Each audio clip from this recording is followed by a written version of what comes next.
The sidewalk radiated heat, shimmering in the midday sun. Titan stared at the pitcher. The lemonade sat perfectly still, a pale yellow liquid that nobody had touched for 3 hours.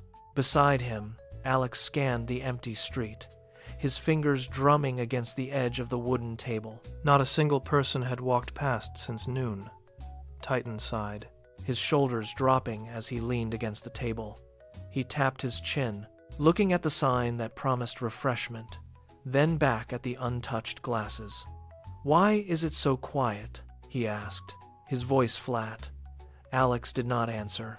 Instead, he reached for a cup, took a tiny, cautious sip, and immediately squeezed his eyes shut. His face twisted into a grimace as he swallowed. He shoved the cup toward Titan. Titan took a drink, held it for a heartbeat, and then spat it back into the cup. It was sharp, biting, and utterly impossible to swallow. They stared at the pitcher, the weight of the failed afternoon settling over them. The recipe was wrong. The lemonade was not just sour, it was a mistake. Titan wiped his tongue, the sharp acid still stinging. "No sugar," he muttered, the realization hitting him like a physical weight. Alex blinked, looking at the pitcher with new eyes. "We forgot the bag," he confirmed, his voice quickening. He did not wait for a reply. He bolted toward the house, his sneakers hitting the pavement with rapid, rhythmic thuds. He returned seconds later, breathless, holding a heavy white bag and a long wooden spoon. Titan took the bag, tore it open, and poured a stream of white crystals into the pale liquid. He gripped the spoon and began to stir. The spoon clinked against the glass, a frantic, metallic sound that echoed in the quiet street. They watched the liquid intently. As the sugar dissolved, the cloudy yellow shifted, turning richer and more vibrant under the afternoon sun. Titan pulled the spoon out, leaving a trail of syrup, and tapped it against the rim. The air felt different now, less stagnant.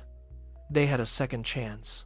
Alex leaned forward, his hands braced on the table, watching the last few crystals vanish into the depths of the pitcher.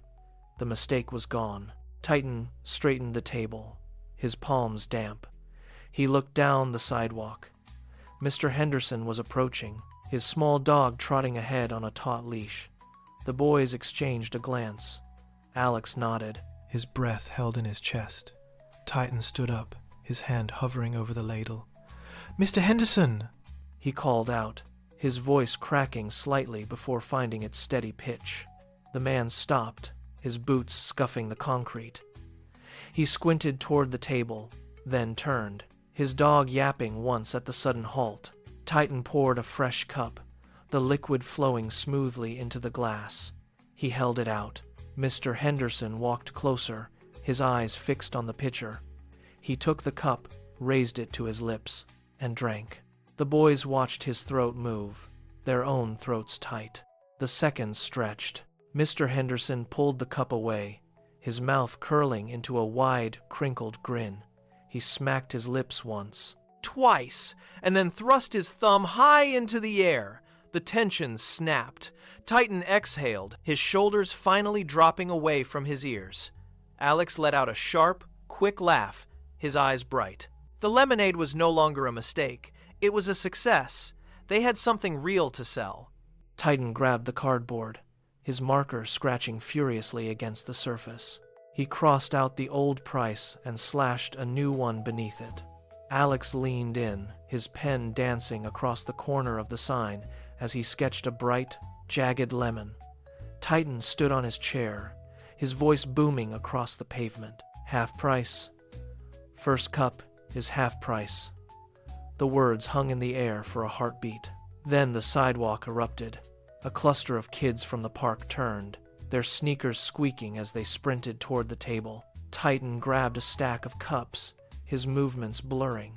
He tilted the pitcher, the liquid glugging out in a steady, golden stream.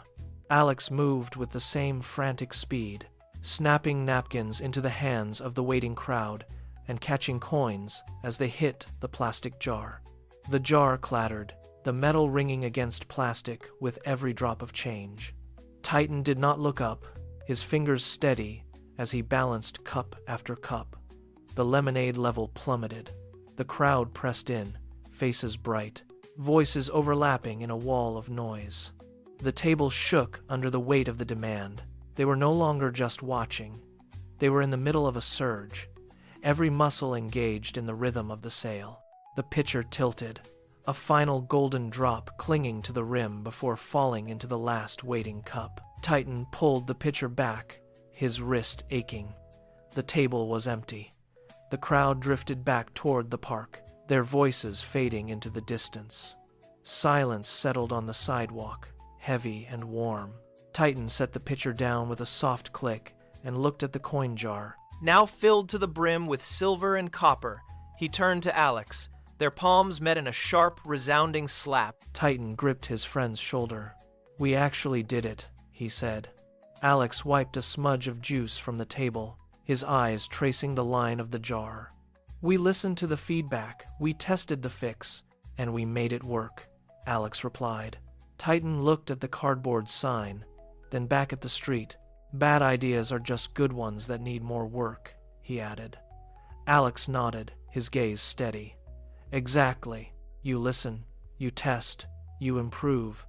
That is how you make the right choice." They stood together in the cooling sun, the lesson sinking in deeper than the profit itself. It was never just about the lemonade. It was about the process. They packed the empty table, ready for whatever came next.